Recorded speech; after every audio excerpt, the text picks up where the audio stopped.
My students, ఈరోజు మనం RBI యొక్క ఇనిషియేటివ్లో భాగంగా మరికొన్ని పార్ట్ 2 మనం చూద్దాం.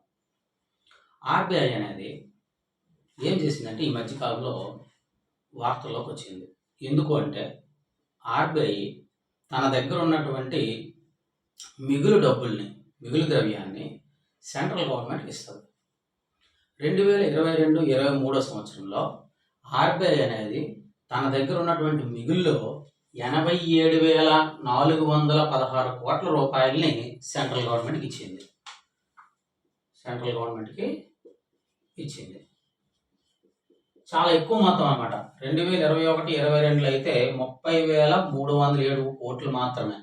కానీ 22-23కి వచ్చేసరికి 87,416 కోట్ల రూపాయలని సెంట్రల్ గవర్నమెంట్ ఇవ్వడం జరిగింది. ఇంచుమించు 3 రెట్లు ఎక్కువ మొత్తం ఇచ్చిందనమాట. అందువల్ల ఇది వార్తల్లోకి వచ్చింది. అయితే రిజర్వ్ బ్యాంక్ ఆఫ్ ఇండియా 1934 చట్టంలో సెక్షన్ 47 ఏం చెప్తుందంటే ఆర్బీఐ తనకు మిగిలినటువంటి నిధులను డివిడెండ్ల రూపంలో సెంట్రల్ గవర్నమెంట్కి ఇవ్వచ్చు అని చెప్పింది అనమాట. అయితే ముందు మనం ఇక్కడ తెలుసుకోవాల్సింది ఏంటంటే ఆర్బీఐకి డబ్బులు ఎక్కడి నుంచి వస్తాయి, నిధులు ఎలా వస్తాయి. మనకు తెలుసు ఆర్బీఐ ఏం చేస్తుందంటే బ్యాంకులకి అప్పులు ఇచ్చి ఇంట్రెస్ట్ని వసూలు చేస్తుంది. అదేవిధంగా గవర్నమెంట్ సెక్యూరిటీలని ప్రజలకు అమ్ముతుంది అనమాట. ప్రజలకు అమ్మి దాని మీద వచ్చేటువంటి వడ్డీని కూడా తను తీసుకుంటుంది. అర్థమైందా? ఈ విధంగా గవర్నమెంట్ సెక్యూరిటీలు తన దగ్గర ఉంచడం ద్వారాను, అదేవిధంగా ఫారెన్ రిజర్వ్స్ని నిల్వ చేయడం ద్వారాను, అదేవిధంగా బ్యాంకులకు అప్పులు ఇవ్వడం ద్వారాను ఆర్బీఐకి డబ్బులు వస్తాయి, ఆదాయం వస్తుంది. ఇటువంటి వాటిలో మరొక ముఖ్యమైనది ఏంటంటే దాన్ని మనం సిగ్నరోజ్ అంటాం. అంటే ఏం లేదు, ఏంటంటే ఆర్బీఐ నోట్లను ముద్రిస్తుంది. ఉదాహరణకు ఒక 5 రూపాయల నోటు ముద్రించింది అనుకోండి, లేదంటే ఒక 2,000 రూపాయల నోటు ముద్రించింది. 2,000 రూపాయల నోటు ముద్రించడానికి 2,000 రూపాయలు అవ్వదు కదా. 2,000 రూపాయల నోటు ముద్రించడానికి మహా అయితే తనకి ఎక్స్పెండిచర్ 10 రూపాయలు 20 రూపాయలు అవుతుంది.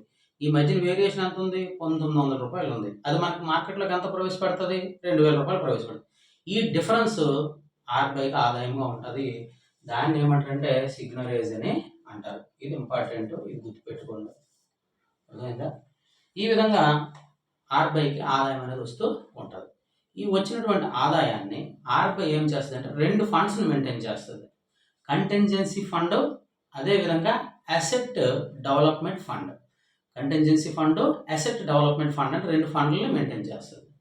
కంటింజెన్సీ ఫండ్ అంటే ఏంటంటే ఈ కంటింజెన్సీ ఫండ్ అనేది ఆర్బీఐ ఎందుకు మెయింటైన్ చేస్తుంది అంటే ఉదాహరణకి మార్కెట్లో డబ్బులు తక్కువ ఉన్నాయి, అంటే ప్రజల దగ్గర డబ్బులు తక్కువ ఉండేటప్పుడు ప్రజల దగ్గర డబ్బులు పెంచాలి అనేటప్పుడు ఆర్బీఐ తన దగ్గర ఉన్నటువంటి డబ్బుల్ని బ్యాంకులకు అప్పుగా ఇస్తుంది, బ్యాంకులు ప్రజలకు అప్పుగా ఇస్తారు. అప్పుడు ఆటోమేటిక్గా ద్రవ్యం అనేది ఆర్థిక వ్యవస్థలో పెరుగుతుంది. ఈ విధంగా అప్పు ఇవ్వాలంటే ఆర్బీఐ దగ్గర డబ్బులు ఉండాలి కదా, అందువలన కంటింజెన్సీ ఫండ్ని మెయింటైన్ చేస్తుంది. అదేవిధంగా రూపాయి అనేది అంతర్జాతీయ మార్కెట్లో ఒడిదుడుకులకు లోనవుతూ ఉంటుంది. మీరు ఆలకిస్తారు, ఈరోజు రూపాయి విలువ తగ్గింది, ఈరోజు రూపాయి విలువ పెరిగింది అంటుంటారు. పెరగడం తగ్గడం అనేది మార్కెట్ ఫోర్సెస్ బట్టి, మార్కెట్ శక్తులు బట్టి జరుగుతూ ఉంటుంది. ఉదాహరణకి డాలర్ బలపడుతుంది, రూపాయి వీక్ అయిపోతుంది. డాలరు బలపడుతుంది, రూపాయి వీక్ అయిపోతుంది. అంటే అర్థం ఏంటి? ఒక డాలర్కి 80 రూపాయలు ఉందనుకోండి, ఉదాహరణకి వీక్ అవుతుందంటే $1కి 90 రూపాయలు చెల్లించాల్సి వస్తుంది మనం ఏదైనా కొనాలంటే. అప్పుడు ఏం చేస్తుందంటే ఆర్బీఐ డాలర్ వాల్యూ పెరుగుతుంది కాబట్టి తన దగ్గర ఉన్న కంటింజెన్సీ ఫండ్లో ఉన్నటువంటి కొంత డాలర్ రూపంలో ఉన్నటువంటి నిధులు తీసుకెళ్ళి మార్కెట్లోకి ఇంజెక్ట్ చేస్తుంది. అంటే డాలర్స్ని అమ్మేస్తుంది అనమాట. అమ్మిస్తే ఏమవుతుందంటే డాలర్ యొక్క ఫ్లో పెరుగుతుంది, డాలర్ యొక్క సప్లై పెరుగుతుంది. డాలర్ సప్లై పెరిగితే డాలర్ వాల్యూ అనేది తగ్గుతుంది. డాలర్ వాల్యూ ఎప్పుడైతే తగ్గిందో మన రూపాయి బలపడుతుంది, మన రూపాయి స్ట్రాంగ్ అవుతుంది అనమాట.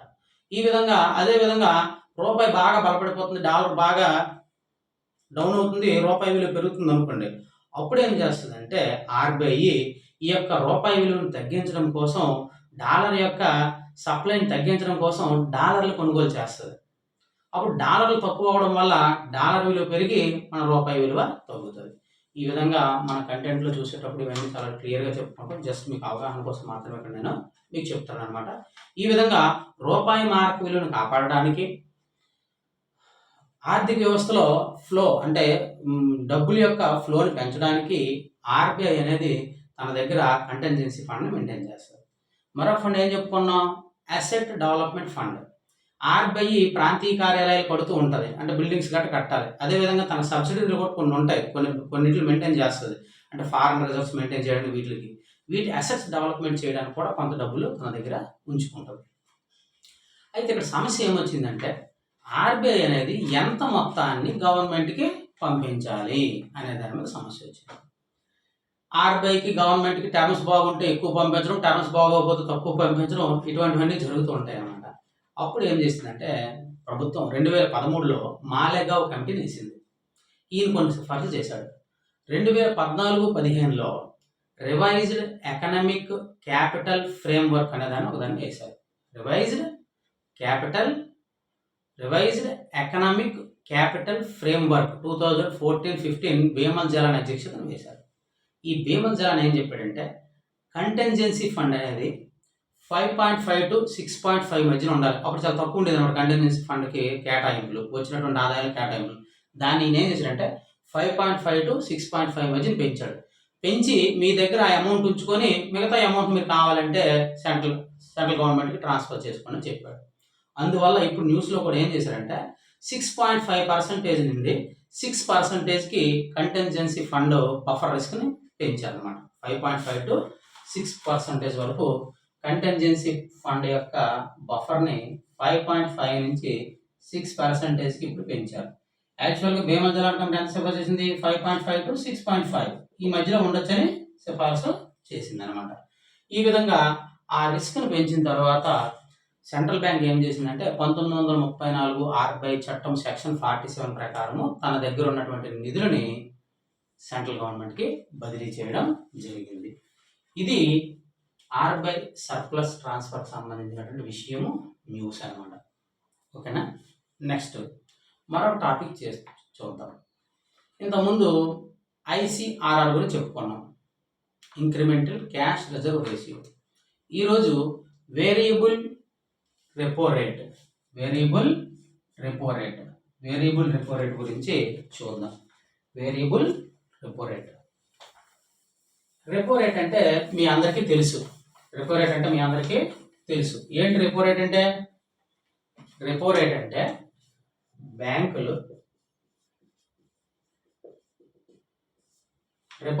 బ్యాంకులు స్వల్పకాలిక అవసరాల కోసం, అంటే 1 డే కోసం ఆర్బీఐ దగ్గర నుంచి తీసుకునే అప్పుకు కట్టే వడ్డీనే రెపో రేట్ అంటారు.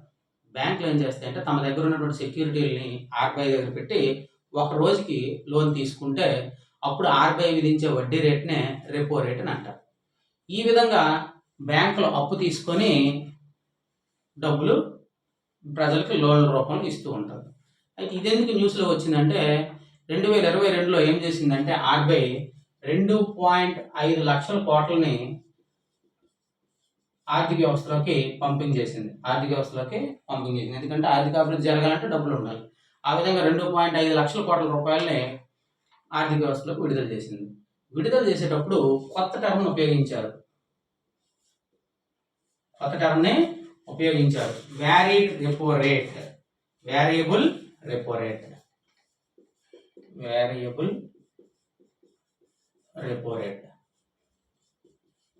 రెపో రేట్ ఉంటుండగా మరి వేరియబుల్ రెపో రేట్ని ఎందుకు ఉపయోగించారు సార్ అంటే ఆర్బీఐ ఏమనుకుందంటే ఆర్థిక వ్యవస్థ కొంచెం మందగిస్తుంది కాబట్టి ప్రజల దగ్గర డబ్బులు ఉండాలి, కాబట్టి ప్రజలకు డబ్బులు ఎక్కువగా అందించాలి అని చెప్పి తను అనుకుందన్నమాట. అనుకుంటే బ్యాంకులు ఏవి కూడా అప్పు తీసుకోవడానికి ముందుకు రాలేదు. ఎందుకు రాలేదంటే అప్పటికే వడ్డీ రేట్లు తక్కువ ఉన్నాయి. రెపో రేటుకి వడ్డీ రేటుకి పెద్ద వేరియేషన్ లేదు. దానివల్ల బ్యాంకుకి వచ్చేటువంటి లాభం ఏమి ఉండదన్నమాట. అందువల్ల బ్యాంకులు ఆర్బీఐ దగ్గర నుంచి అప్పు తీసుకోవడానికి వెనుకాడుతూ అప్పుడు ఆర్బీఐ ఆలోచించి వేరియబుల్ రెపో రేట్ అనే దాన్ని ఒకదాన్ని తీసుకొచ్చి రెపో రేట్ కన్నా తక్కువ వడ్డీకే బ్యాంకులకు రుణాలు ఇచ్చింది. ఆటోమేటిక్ బ్యాంకులకు ఇస్తే బ్యాంకులు ప్రజలకి రుణాలు ఇస్తుంది అన్నమాట. ఈ విధంగా 2.5 లక్షల కోట్ల రూపాయలు ప్రజలకు చేరేటట్టు ఆర్బీఐ చూసింది. ఏ విధానం ద్వారా చూసిందంటే వేరియబుల్ రెపో రేట్. ఇంకొక ఇందులో ఉన్నటువంటి మరొక విషయం ఏంటంటే ఇది ఒక రోజు కాకుండా ఒక రోజు కన్నా ఎక్కువ రోజులకి అంటే 15 డేస్కి ఆర్బీఐ అనేది బ్యాంకులకు అప్పివ్వడం జరిగింది. ఈ విధంగా వేరియబుల్ రెపో రేట్ అనేది రెపో రేట్ కన్నా ఏ విధంగా డిఫరెంట్గా ఉంటుందంటే రెపో రేట్ కన్నా తక్కువ వడ్డీకి ఇస్తుంది. అదేవిధంగా ఒక రోజు కన్నా 15 రోజులకి ఇవ్వడం జరుగుతుంది. ఈ విధంగా వేరియబుల్ రెపో రేట్ ద్వారా ఆర్బీఐ అనేది 2.5 లక్షల కోట్ల రూపాయలు ప్రజల్లోకి పంపించింది. అందువల్ల ఇది వార్తల్లోకి వచ్చింది. రెపో రేట్ అంటే తెలుసు, మనం ఇప్పుడు కొత్తగా వేరియబుల్ రెపో రేట్ అంటే ఏంటో తెలుసుకున్నాం. నెక్స్ట్ మీ అందరికీ తెలిసిందే 2000 నోట్స్ని విత్డ్రా చేసుకున్నారు. 2000 నోట్స్ని విత్డ్రా చేయడం జరిగింది. అసలు 2000 నోట్స్ని ఎప్పుడు ప్రవేశపెట్టారంటే 2016 నవంబర్లో ఈ 2000 నోట్స్ని ప్రవేశపెట్టారు. ఈ 2000 నోట్స్ని ప్రవేశపెట్టేటప్పుడు ఏ విధానం ద్వారా ప్రవేశపెట్టారంటే ఆర్బీఐ యాక్ట్ 1934లో సెక్షన్ 24(1) 1934 ఆర్బీఐ చట్టము సెక్షన్ 24(1) ద్వారా కొత్త నోట్లను ప్రవేశపెట్టవచ్చు. అయితే కొత్త నోట్లను ప్రవేశపెట్టే అధికారం కానీ కొత్త నోట్లను చలామణి నుంచి తీసే అధికారం కానీ దేనికి ఉంది అంటే సెంట్రల్ గవర్నమెంట్ ఉంది, అంతేగాని ఆర్బీఐకి లేదు. కానీ సెంట్రల్ గవర్నమెంట్ అనేది ఆర్బీఐ బోర్డు యొక్క రికమెండేషన్ల మేరకు మాత్రమే వాటిని కొత్త నోట్లు ప్రవేశపెట్టడం కానీ ఉన్న నోట్లు తీసివేయడం కానీ చేయాలి. అంటే ఇక్కడ ఆప్షన్ ఎలా ఇస్తాడంటే ఆర్బీఐ చలామణిలో ఉన్నటువంటి కరెన్సీ నోట్లను తొలగించే అధికారం ఈ క్రింది వారిలో ఎవరికి కలదు? 1 కేంద్ర ప్రభుత్వము, 2 ఆర్బీఐ, 3 ఆర్బీఐ బోర్డు సలహాతో కేంద్ర ప్రభుత్వము, 4 ఏ సలహా లేకుండా కేంద్ర ప్రభుత్వం. అప్పుడు మనం పెట్టాల్సిన ఆప్షన్ ఏంటంటే కేంద్ర ప్రభుత్వం ఆర్బీఐ బోర్డు సలహాతో ఉపసంహరించుకుంటుంది లేదా ప్రవేశపెడుతుంది. సెక్షన్ 24(1) ప్రకారం 2000 నోట్స్నప్పుడు ప్రవేశపెట్టారు. ప్రవేశపెట్టిన తర్వాత ఏమైందంటే కొంతకాలం పోయింది. ఎప్పటి నుంచి మించు ఇది 2016-17లో ప్రవేశపెట్టారు. పెడితే యాక్చువల్గా పేపర్ యొక్క లైఫ్ స్పాన్ అంటే అవి పాడవకుండా ఉండాలంటే మ్యాక్సిమం 5 ఇయర్స్ అనమాట. దీనికి 5 ఇయర్స్ కలుపుకుంటే ఇంచుమించు 2022 నాటికి వాటి యొక్క సామర్థ్యం అయిపోయింది. అదొక కారణం అయితే, రెండవది 2000 రూపాయల నోట్లని డైలీ ట్రాన్సాక్షన్స్లో ఎక్కువగా ఉపయోగించడం లేదు. 2000 నోట్లని డైలీ ట్రాన్సాక్షన్స్లో ఉపయోగించడం, ఎందుకంటే 2000 రూపాయలు చిల్లర అవ్వాలంటే ఎవరైనా ఇస్తారా? చాలా కష్టం. అదేవిధంగా ఇది పరిస్థితుల్లో మిగిలిన నోట్ల యొక్క అవైలబిలిటీ కూడా ఎక్కువ ఉంది. 100, 200, 500 నోట్ల యొక్క అవైలబిలిటీ కూడా ఎక్కువ ఉండడం వల్ల ఈ 2000 రూపాయల నోట్ని ఉపసంహరించారు. అయితే పెట్టేటప్పుడు ఆర్బీఐ 1934 ఆర్బీఐ చట్టం సెక్షన్ 24(1) ప్రకారం పెడితే తీసివేయడానికి సెక్షన్ 24(2) ప్రకారం దీన్ని విత్డ్రా చేయడం జరిగింది. ఈ విత్డ్రా చేసే అధికారం ఎవరికి ఉందంటే రిజర్వ్ బ్యాంక్ బోర్డు సలహా మేరకు కేంద్ర ప్రభుత్వానికి ఉంది. అయితే ఇప్పటికీ కూడా 2000 రూపాయల నోటు లీగల్ టెండర్ మనీ, అంటే మనం దాన్ని బ్యాంకులో తీసుకెళ్తే ఖచ్చితంగా వాళ్ళు తీసుకోవాల్సిందే. అది ఇప్పటికీ దానికి లీగల్ టెండర్ మనీ అనే యొక్క పవర్ అనేది 2000 రూపాయల నోటుకి ఉంది. ఇది 2000 రూపాయలు విత్డ్రా కోసం సంబంధించినటువంటి సమాచారం. నెక్స్ట్ మరొక పాయింట్ చెప్తాను, బుల్లెట్ రీపేమెంట్స్. ఏంటి సార్ కొత్త పదాలన్నీ చెప్తున్నారు, ఎకానమీలో ఎప్పుడు ఆలకించినటువంటి పదాలన్నీ చెప్తున్నారంటే ఇంకా చాలా విషయాలు చెప్తాను. ఎందుకంటే కరెంట్ ఎకానమీలో మీరు తెలుసుకోవాల్సిన చాలా విషయాలు ఉన్నాయి. ఆ విధమైనటువంటి ప్రశ్నలు మాత్రమే ప్రస్తుతం అడిగే పరిస్థితి ఉంది. మనకి తెలిసినటువంటి కోర్ సబ్జెక్ట్ అనేది చాలా తక్కువ అడిగే పరిస్థితి ఉంది. కాబట్టి చాలా విషయాలు మనం చర్చించుకుందాం. Bullet repayment scheme. Bullet repayment ఏంటిది? బుల్లెట్ రీపేమెంట్ అంటే ఏంటి?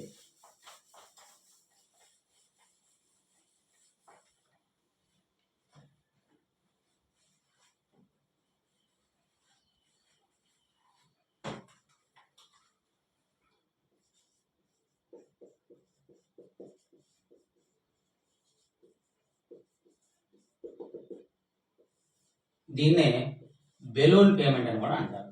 దీన్ని ఏమంటారు? బెలూన్ పేమెంట్ అని కూడా అంటారు. ఏంటంటే బ్యాంకులు ఏం చేస్తాయంటే గోల్డ్ లోన్స్ ఇస్తూ ఉంటాయి. బ్యాంకులో గోల్డ్ లోన్స్ ఇస్తూ ఉంటాయి.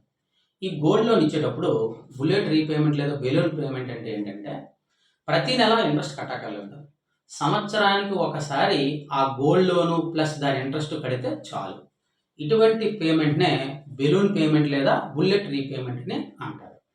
అయితే ఇప్పుడు ఇది ఎందుకు వార్తల్లోకి వచ్చిందంటే ఈ బుల్లెట్ రీపేమెంట్ లేదా బెలూన్ పేమెంట్స్ ఉన్నటువంటి మ్యాక్సిమం లోన్ పరిమితిని అర్బన్ కోఆపరేటివ్ బ్యాంక్స్కి మ్యాక్సిమము ఒక వ్యక్తికి లోన్ ఇచ్చే అధికారం 2 లక్షల వరకు మాత్రమే ఉంది. దీన్ని కేంద్ర ప్రభుత్వం 4 లక్షలు చేసిందనమాట. అర్బన్ కోఆపరేటివ్ బ్యాంక్కి గోల్డ్ లోన్కి ఇచ్చేటువంటి 2 లక్షల పరిమితిని 4 లక్షలకి చేసింది. అయితే ఇక్కడ కండిషన్ ఉంది, ఏవైతే అర్బన్ కోఆపరేటివ్ బ్యాంక్స్ అనేవి ప్రయారిటీ లెండింగ్ అనేది కంప్లీట్ చేస్తాయి. అంటే ప్రయారిటీ లెండింగ్ అంటే సెంట్రల్ గవర్నమెంట్ కొన్ని ప్రయారిటీ సెక్టార్స్ని చెప్తూ వాటికి మాత్రం కంపల్సరీగా ఇంత పర్సంటేజ్ లోన్ ఇవ్వాలని చెప్తారు. అగ్రికల్చర్కి కానీ, యూరియా సబ్సిడీస్ కానీ, వీటికి ఆ విధంగా ఆ టార్గెట్స్ మీట్ అయినటువంటి అర్బన్ కోఆపరేటివ్ బ్యాంక్స్కి 2 లక్షల కన్నా 4 లక్షలు పెంచుకునే సదుపాయము కేంద్ర ప్రభుత్వం కల్పించింది అన్నమాట. ఈ విధంగా ప్రతి నెల ఈఎంఐ రూపంలో కట్టకుండా ఒకేసారి సంవత్సరానికి సరిపడా, అదే సంవత్సరానికి లోన్ టర్మ్ 1 ఇయర్ ఉందనుకోండి, ఆ లోన్ టర్మ్ 1 ఇయర్లో లోన్ అమౌంట్ ప్లస్ ఇంట్రెస్ట్ రెండు ఒక్కసారి కట్టే అవకాశం కలిగినటువంటి పేమెంటే బుల్లెట్ రీపేమెంట్ లేదా బుల్లెట్ పేమెంట్. ఇది ఎందుకు వార్తల్లోకి వచ్చిందంటే సెంట్రల్ గవర్నమెంట్ అనేది ఈ స్కీమ్కి సంబంధించి 2 లక్షల నుంచి పరిమితిని 4 లక్షలకి అర్బన్ కోఆపరేటివ్ బ్యాంక్స్ పెంచింది కాబట్టి ఇది వార్తల్లోకి రావడం జరిగింది. బుల్లెట్ రీపేమెంట్ దేనికి సంబంధించిందని అడగచ్చు. Gold loan urban cooperative bank సంబంధించింది, లేదా పర్సనల్ లోన్ ఎస్బీఐకి సంబంధించింది, అదేవిధంగా కార్ లోన్ కమర్షియల్ బ్యాంక్కి సంబంధించింది, ఇలా ఆప్షన్స్ అడగచ్చు. కాబట్టి మనం ప్రతిదీ కూడా క్షుణ్ణంగా మనం తెలుసుకోవాల్సిన అవసరము ఉంది. ఈ విధంగా వచ్చినటువంటి మార్కెట్లో వచ్చినటువంటి ఆర్థిక వ్యవస్థలో వచ్చినటువంటి అప్డేట్స్ అన్నీ కూడా 2023 నుంచి కవర్ చేసుకుంటూ వస్తాను. అదేవిధంగా ప్రస్తుతం జరుగుతున్నటువంటి సమకాలీన అంశాలను కూడా మీకు యాడ్ చేస్తూ ఉంటాను. కాబట్టి ఎకానమీ బై శ్రీనివాస్ ఛానల్ని సబ్స్క్రైబ్ చేయండి, లైక్ చేయండి, షేర్ చేయండి.